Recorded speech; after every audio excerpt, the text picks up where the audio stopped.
Welcome to the Socialize Strategy. Happy Friday. I am back from Tahiti. What an amazing vacation. If you were following my Instagram, I always post consistently on the Instagram story when I'm traveling for some reason. That is where I think because I've been programmed from keeping my family in the loop on what I'm doing when I'm traveling. And so I'm so used to that that's my go-to when I travel. So I try to post TikTok, but not as consistently because I can't double post, and a lot of times my time is minimal on the travel things just because I'm with family or I don't have as much downtime where I can edit on my phone. So I'm posting things on the fly, and I did a lot of Instagram stories, which was really fun.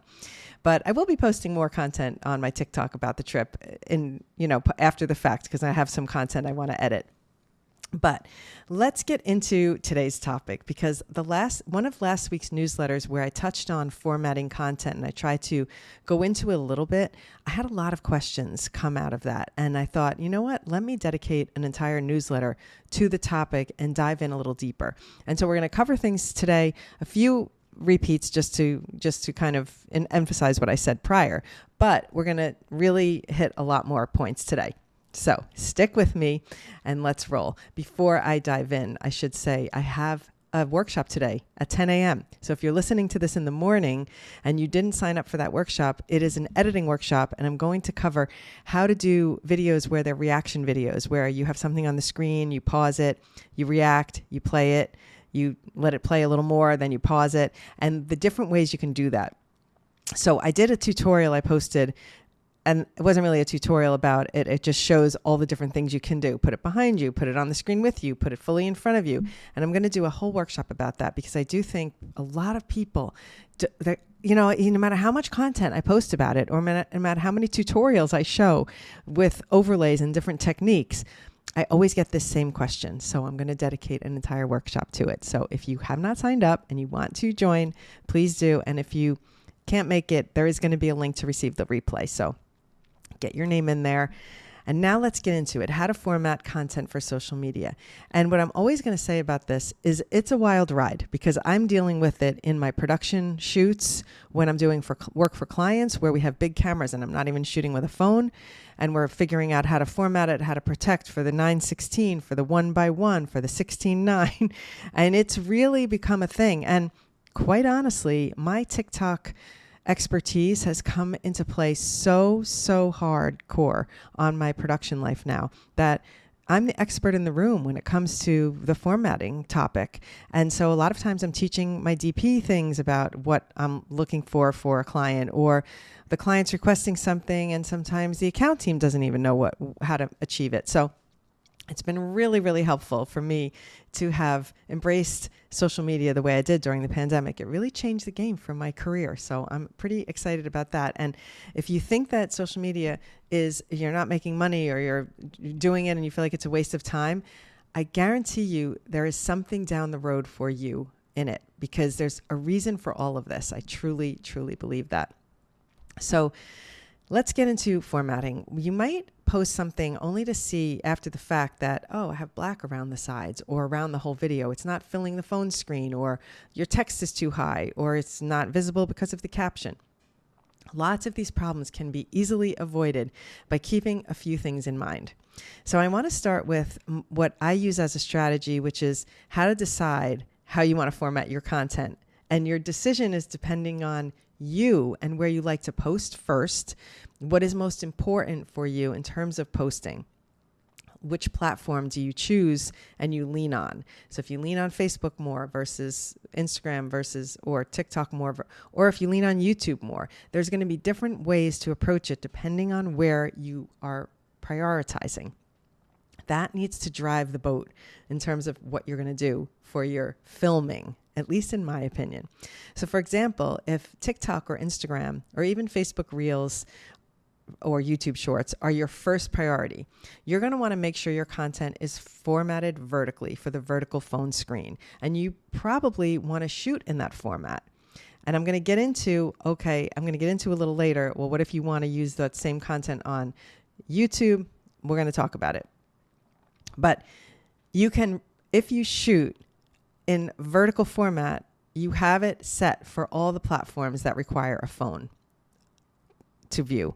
All right. So you're going to be in better shape. But if YouTube is your priority platform, then you're going to want to think about, okay, do I want my content? Like, for example, this podcast, I posted on YouTube and I'm posting it in horizontal format because I feel that a podcast, especially sometimes I have guests. So I want the horizontal frame so I can fit my guest next to me on the screen. So I've decided to commit for the podcast to horizontal format. And what does that mean for my social media? Well, two things. I either have to shoot the podcast twice, which, hello, I don't have time for that. Plus, I won't remember all the things I said to do it twice. So for editing for my social media clips, instead of shooting the whole thing twice, once horizontally and once vertically, I shoot slightly wider so that I can crop in on myself for my social media clips, because my social media is just teasers. So I'm not too stressed about how perfect the vertical cropping goes on each one of those. I just really focus more on the horizontal framing, and I want to make sure I'm happy with it. And then I go bang and I cut. One thing about doing that, which I'm going to get into, is that the reason to shoot wider is when you cut it, you need more headroom than you think, because there's vertical frame is much narrower than you think when you crop in on these videos. So I'm going to show some examples, but I'm going to when I get to that next part. So let me keep going. So let's start with filming horizontally. If you prefer to film horizontally like I'm doing here and crop for social media, for your social media clips, your teasers, there's, I guess you could say 2 or 3 quick tips that you need to keep in mind. One is what I said, shooting much wider. And I'm going to show you examples of why. When you shoot much wider, and I have lots more headroom and I'm way back. I'm so far away from my phone. I'm almost, my arm's length plus another foot away from my phone. I have to get up to stop and start. So that's how far away you need your phone to be if you want to be able to crop for the vertical frame. Even so, when I crop it, I sometimes feel like it's too close, and I'm going to show you the examples in a second, but let me keep going. So the second tip is when you add elements such as titles and graphics, you want to make sure you first export your video clean so that you can add those titles and text either in the native social media platform that you're going to, so whether it's Instagram, TikTok, Facebook, or YouTube Shorts, you want to add the titles in there. If you don't want to spend the time doing that, that's fine. You can add the titles in CapCut or whatever editing program you use. But when you place your titles in a horizontal frame, just like I've placed the logo over here, I won't place that logo there when I'm in the vertical cut. I'm going to put text up here or down here when I'm in the vertical cut. So if you're watching this on YouTube, you're getting to see my gestures, but sorry if you're just listening. But you are going to see examples which are in the show notes. So everything I'm talking about, I'm going to put examples in the show notes. All right. It's in the newsletter already too, the examples. So if you find that the cropping doesn't look great in vertical, there is a third option besides just cutting it down and making it skinny and vertical. And let's say your face is too close and you don't like it. You can put a graphic behind you, and so that the graphic fills almost the top and the bottom, and then you can be in the center and you don't have to be so cropped in. So now with all those 3 things said, I'm going to show you on my phone right now. I'm going to open up the different framings, and I'm going to show you a prior podcast. Let's see. So you can see, tap it.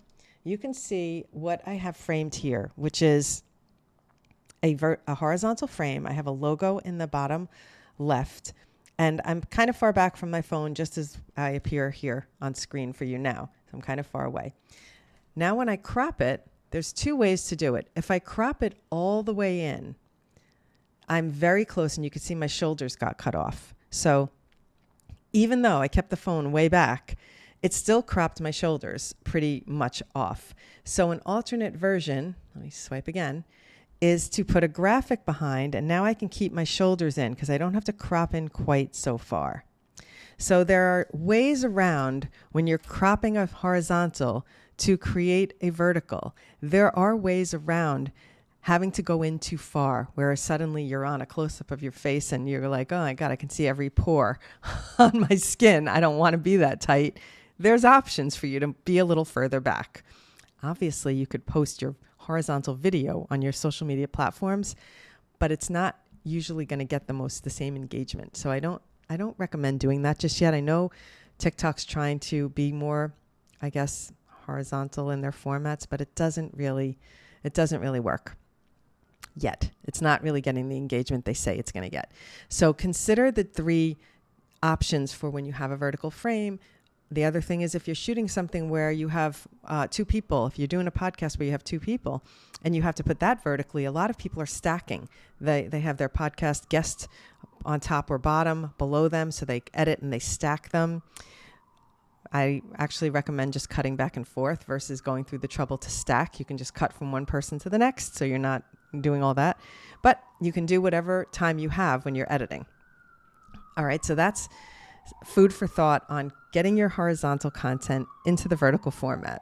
I never know if you can hear the sirens in New York City because I'll be talking away and then, my God, the sirens, it's like they're coming right into the house. So I don't know if you could hear that, but I'm going to listen and see if I do hear it, and then I won't have to mention that again. But okay, now let's just talk about the editing. So if you're editing in a separate app, that can be helpful because you're creating your first baseline version that's going to go to your priority platform, and then you can make your edits and adjustments for the other apps. So when you use the editing apps, you want to make sure you have the correct aspect ratio set.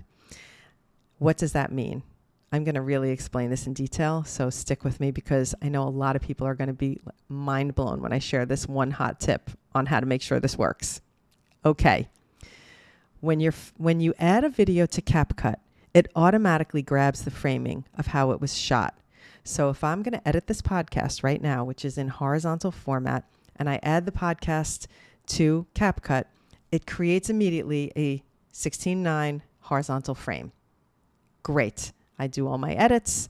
I export it. I clean up the beginning, the ending, whatever pressing the start button, and then I export the video. If I now want to create a 9:16 version of the whole thing, which you probably don't need. So let's just do it this way. Let's say I keep editing it and I have my horizontal video done, and then I edit a social media teaser. So I edit a 30-second teaser clip of this podcast. I edit that in the horizontal format, and then I export it. Now, I have a horizontal teaser. Wonderful. So I can go into my photo app, and then I can tap edit on the video. You open it in the photo app, you tap edit on the video, and then you can tap crop, and then you can create your crop right in your photo platform. If you don't know how to do that, a lot of people will find it easier to do it right in CapCut. So now I'm going to explain how you do that nice and slowly. Nicely and slowly. Okay. You start a new project in CapCut. Whatever the first video you add to the project, it's going to set the ratio in that frame. So here's a hot tip on how to always make sure you have your framing set correctly. Pick first another random video that's in the nice full screen vertical format and add that to the project first, and then add your horizontal teaser. So the order is you pick any nicely formatted, nicely shot vertical video, anything, like take something out of my phone that I filmed on the street or anything, whatever I filmed. And I pick that, when you pick multiple clips, pick that as your first clip.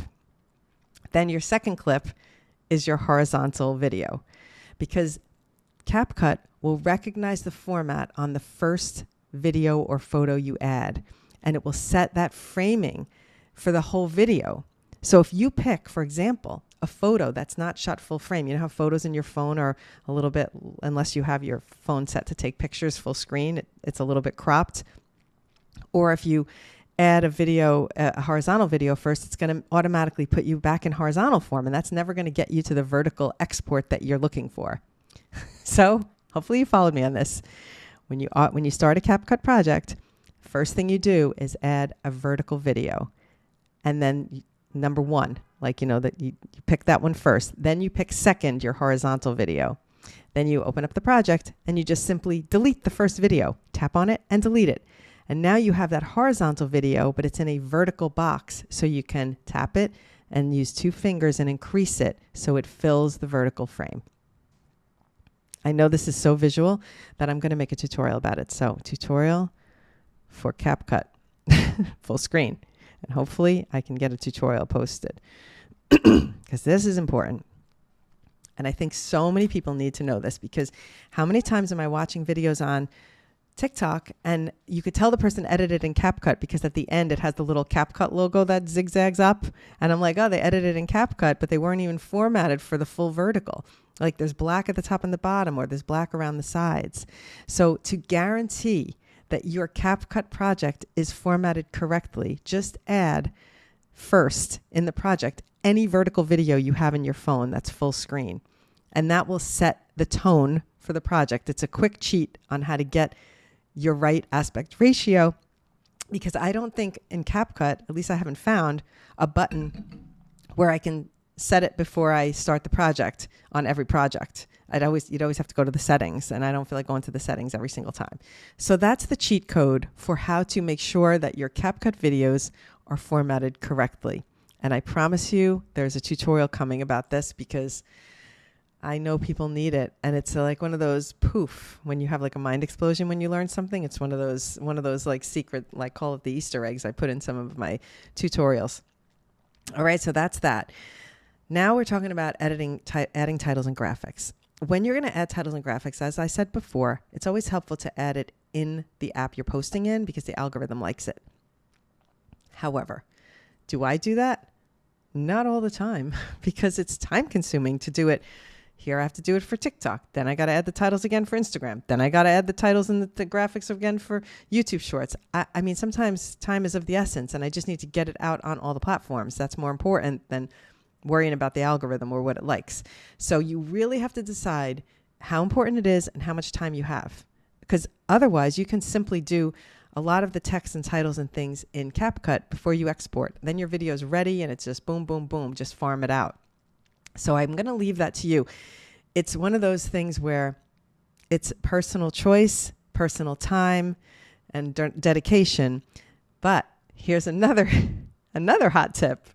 If you don't want the algorithm to recognize something in your video, put it on in CapCut.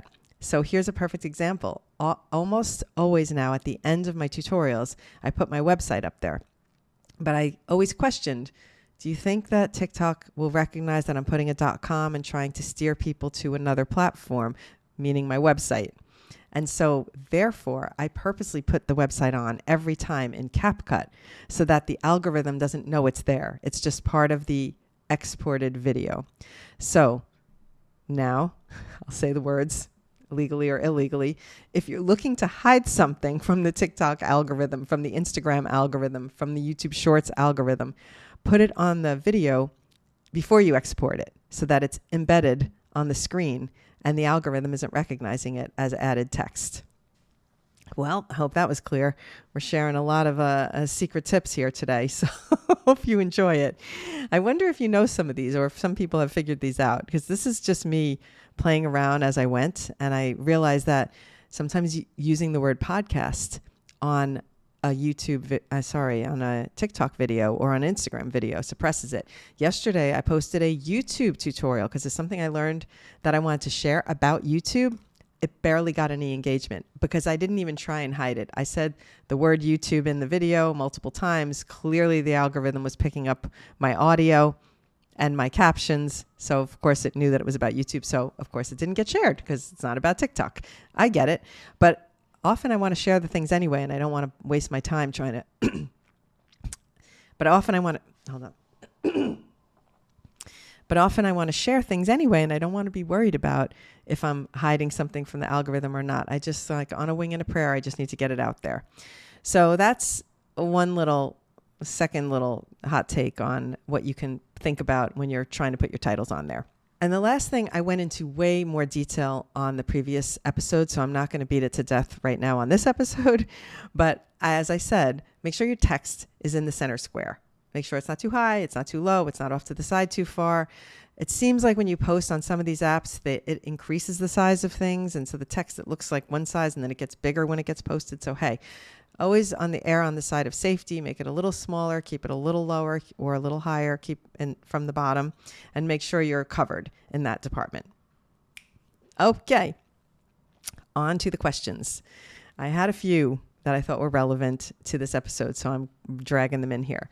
So the first one is, please explain what in-feed means. I don't get it.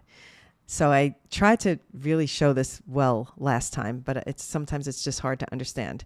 When you're in Instagram and you're scrolling on the little house where you're scrolling through posts, sometimes you'll see still photos, sometimes you'll see videos, and you're scrolling. That is called in-feed.